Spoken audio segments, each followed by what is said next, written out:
ఎంతో ఘనచరిత్ర కలిగిన డిఎంకే అధినేత స్టాలిన్ తాను కూడా గెలవలేక బొక్కబొర్లా పడ్డారు. అధికారం కోల్పోయి దారుణ పరాభవం మూటగట్టుకుంది. పార్టీ ప్రకటించడమే కాకుండా ఆరంగేట్రంలోనే అదరగొట్టి టీవీకే అధినేత విజయ్ సీఎం కాబోతున్నారు. అంచనాలను తలకిందులు చేసి విజయ్ ఈవీఎం బాక్సుల్లో సింహంలా గర్జించారు. బాక్సాఫీస్ నుంచి ఓట్లు కొల్లగొట్టారు. బెంగాల్లో మమతకు ఓటర్లు బై చెప్పారు. మోడీ అమిత్ షా చెప్పినట్లే కాషాయ జెండా రెపరెపలాడించారు. కేరళలో రాహుల్ హవా కనిపించింది. కాంగ్రెస్ కూటమి ఏకపక్ష విజయాన్ని అందుకుంది. కామ్రేడ్ల పాలనకు దేశంలో ముగింపు పలికింది. గత 50 ఏళ్లలో దేశంలో ఏ రాష్ట్రంలో కూడా కమ్యూనిస్టుల పాలన లేకపోవడం ఇదే ఫస్ట్. నిపోన్మిని విజయన్ అంటూ రేవంత్ సీఎం విజయన్ను ముగ్గులో లాగి ఓడించారు. అస్సాంలో బీజేపీ సీఎం హిమంత బిశ్వశర్మ మరోసారి మ్యాజిక్ రిపీట్ చేశారు. పుదుచ్చేరి సీఎంగా ఎన్ఆర్ కాంగ్రెస్ అధినేత రంగస్వామి 5వ బాధ్యతలు స్వీకరించబోతున్నారు. దుర్భేద్యం అనుకున్న కోటలను కూల్చి దేశ రాజకీయాల్లో సరికొత్త మార్పులను ప్రజలు కోరుకున్నారు. సౌత్లో కమలం అంచనాలు తప్పగా బెంగాల్లో సూపర్ విక్టరీని సొంతం చేసుకుంది. మమతా 15 ఏళ్ల కోటను కూల్చి బీజేపీ గ్రాండ్ సక్సెస్ అయితే అయింది. బెంగాల్లో ఫలించిన మోడీ షా వ్యూహం మమతకు దారుణ పరాభవం అని కూడా ప్రచురించడం అయితే జరిగింది. మరి ఓవరాల్గా చూసుకుంటే ఒక రిజల్ట్స్ ప్రజలు ఇచ్చిన తీర్పుని మరి ఏ రాజకీయ పార్టీ అయినా ఏ రాజకీయ నాయకులైనా గౌరవించాలి. మరి టీవీకే అధినేత ఇప్పుడు ఎవరు కూడా అందరూ కూడా చెప్పేది ఏదైనా ఉంది అంటే విజయ్ గురించే మాట్లాడుకుంటున్నారు. ఎందుకంటే పార్టీ స్థాపించిన 2 ఏళ్లలోనే అద్భుత విజయం. ఒక ఎన్టీఆర్, ఒక ఎంజీఆర్ తర్వాత ఆ రేంజ్లో మరి ఈ రోజున పార్టీ స్థాపించిన అతి త్వరలో యంగెస్ట్ సీఎంగా ఆయన పేరు తెచ్చుకున్నారు. ఇంకా మరి అనేక సంచలనాలకు ఆయన కేంద్ర బిందువుగా మారిన సంగతి మనందరం కూడా గుర్తుంచుకోవచ్చు. చూడాలి రానున్న రోజుల్లో మరి ఇంకెంత పేరు ప్రఖ్యాతలు సంపాదిస్తారు. ఇక కేరళంలో రేవంత్ మ్యాజిక్. ఎర్రకోటకు బీటలు చెప్పినట్లే విజయన్ ఇంటికి మలయాళ మట్టిలో రగిలిన తెలంగాణ నిప్పు. విజయన్ కోటను కూల్చిన రేవంత్ రెడ్డి వ్యూహం. స్టార్ క్యాంపెయినర్గా అటెన్షన్ తిప్పుకున్న సీఎం. జాతీయ స్థాయిలో పెరిగిన రేవంత్ ఇమేజ్. దశాబ్ద కాలంగా అప్రతిహత సాగుతున్న ఎర్ర జెండా పాలనకు తెలంగాణ ముఖ్యమంత్రి రేవంత్ రెడ్డి రూపంలో ఒక రాజకీయ పిడి తగిలింది. కేవలం ప్రచారకర్తగా వెళ్ళిన రేవంత్ అక్కడ ఒక పొలిటికల్ స్టార్గా అవతరించి కాంగ్రెస్ విజయకేతనానికి ఊపిరిపోశారు. కేరళలో తెలంగాణ సీఎం రేవంత్ మ్యాజిక్ పనిచేస్తుంది. స్టార్ క్యాంపెయినర్గా పనిచేసి వెళ్ళి తన ప్రసంగంతో అనూహ్యంగా ప్రచారాన్ని తన వైపు తిప్పుకుని ప్రత్యర్థి పార్టీని ఎల్డీఎఫ్ని బొక్కబోర్లా కొట్టించారు. కేరళలో అసెంబ్లీ ఎన్నికల ఫలితాల్లో కాంగ్రెస్ నేతృత్వంలో యూడీఎఫ్ అప్రతిహత విజయాన్ని ప్రపంచనాన్ని కూడా సృష్టించింది. ఇక విజయ్ సునామీ. కుర్చీ మనదే బిగీలు. ఎంజీఆర్ ఎన్టీఆర్ తరహాలో ఆరంగేట్రంతో అద్భుతం. తమిళ రాజకీయాల్లో కొత్త శకం. క్లియర్ ఐడియాలజీ, క్లీన్ ఇమేజ్ అభ్యర్థులు ప్లస్ పాయింట్గా మారాయి అని చెప్పి ప్రచురించడం అయితే జరిగింది.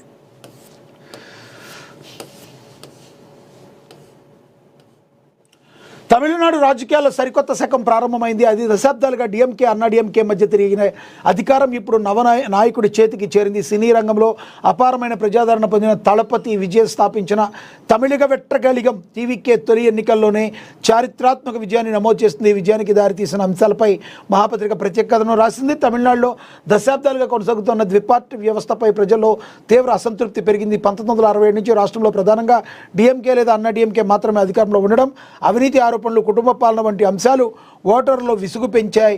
ఈ పరిస్థితిలో బలమైన మూడో ప్రత్యామ్నాయం కోసం ఎదురు చూస్తున్న ప్రజలకు టీవీకే ఆశాకిరణంలాగా కనిపించింది. ఎప్పుడొచ్చామన్నది కాదయ్యా, బుల్లెట్ దిగిందా లేదా అన్నట్లు ఆరంగేట్రంలోనే అదరగొట్టారు. ఎంజీఆర్ ఎన్టీఆర్ తరహాలో పోటీ చేసిన తొలిసారే విజయ్ భోరి మోగించి విజయుడయ్యారు. కుర్చీ మనదే బిగిలు అనేశారు. Simple, humble. విజయ్ వ్యక్తిగత నిర్ణయాలు కూడా పార్టీ విజయానికి కీలకంగా మారాయి. తన కెరీర్ పీక్స్లో ఉన్నప్పుడే కోట్లాది రూపాయల రెమ్యునేషన్ వచ్చే సినిమాలను పూర్తిగా వదిలేయడం ఆయనపై ప్రజల్లో విశ్వాసాన్ని పెంచింది. ప్రజాసేవకే ప్రాధాన్యం ఇస్తున్నారని ఇచ్చిన సందేశం ఓటర్లను చాలా బలంగా ఆకట్టుకుంటుంది. ఇక సిద్ధాంతపరంగా కూడా టీవీకే స్పష్టమైన దిశను చూపించింది. మత కుల విభజనలకు దూరంగా ఉండే సెక్యులర్ భావజాలం, సామాజిక న్యాయం, సమానత్వం వంటి అంశాలను ముందుకు తీసుకెళ్లింది. పెరియార్, కామరాజర్, అంబేద్కర్ ఆలోచనలను సమన్వయం చేస్తూ అన్ని వర్గాలను ఆకర్షించే ప్రయత్నం చేస్తుంది. విజయ్కున్న భారీ ఫ్యాన్ బేస్ ఈ ఎన్నికల్లో ప్రధానంగా బలపడింది. సంవత్సరాలుగా సేవా కార్యక్రమాలు నిర్వహిస్తున్న విజయ్ మక్కల్ ఇక్యం కార్యక్రమం క్రమంగా శక్తివంతమైన రాజకీయ కేడర్గా మారింది. రక్తదాన శిబిరాలు, విద్యా సహాయం, విపత్తుల సమయంలో సహాయక చర్యలు వంటి కార్యక్రమాలు ప్రజల్లో విశ్వాసాన్ని పెంచే. యువత మద్దతు టీవీకే విజయానికి కీలకం. మొదటిసారి ఓటు వేసిన యువత పెద్ద ఎత్తున టీవీకే పార్టీకి ఓటు వేశారు. ఇక బలహీనమైన అన్నాడీఎంకే మరి 3వ స్థానానికే పరిమితమైంది.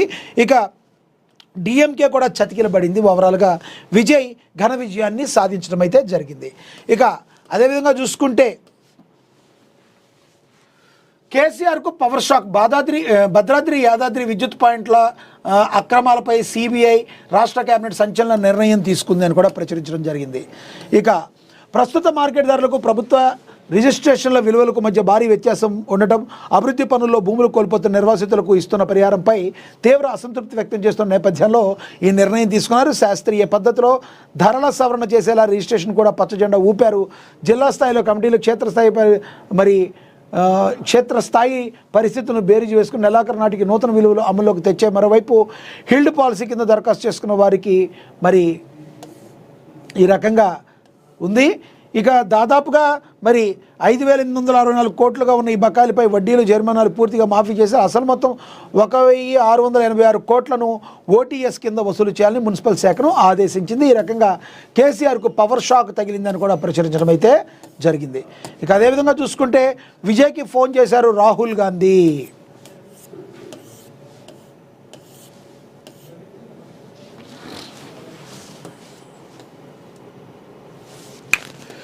తమిళనాడు అసెంబ్లీ ఎన్నికల్లో అద్భుత విజయం సాధించిన టీవీకే పార్టీ అధినేత విజయ్కు లోక్సభలో ప్రతిపక్ష నేత కాంగ్రెస్ పార్టీ అగ్రనాయకుడు రాహుల్ గాంధీ శుభాకాంక్షలు తెలిపారు. ఈ మేరకు ఆయన ఎక్స్ వేదికగా ట్వీట్ చేశారు.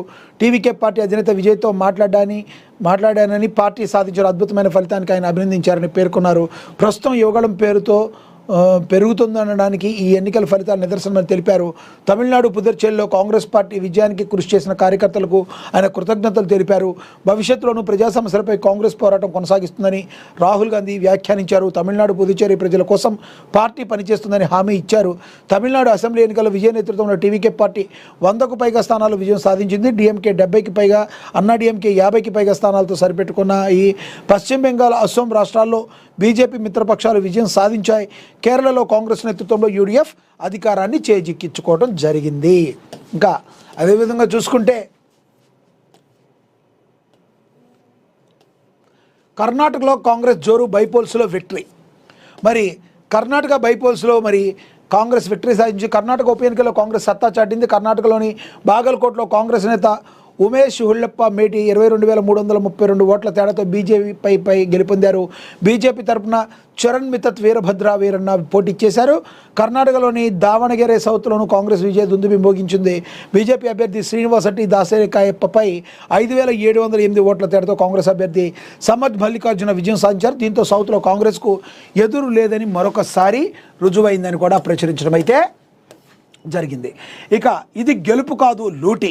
బెంగాల్లో షాకింగ్ తీర్పుపై మమతా బెనర్జీ మరి తన అక్కసును వెలగక్కారనుకోవాలా, లేదంటే తాను మాట్లాడింది పాపం ఎలా మాట్లాడిందో కానీ ఇది గెలుపు కాదు, లూటీ అని చెప్పుకొచ్చింది మమతా బెనర్జీ. పశ్చిమ బెంగాల్ అసెంబ్లీ ఎన్నికల ఫలితాలు మమతా బెనర్జీ పార్టీ టీఎంసీ వర్గాలను దిగ్భ్రాంతికి గురిచేశాయి. ఈ ఓటమిపై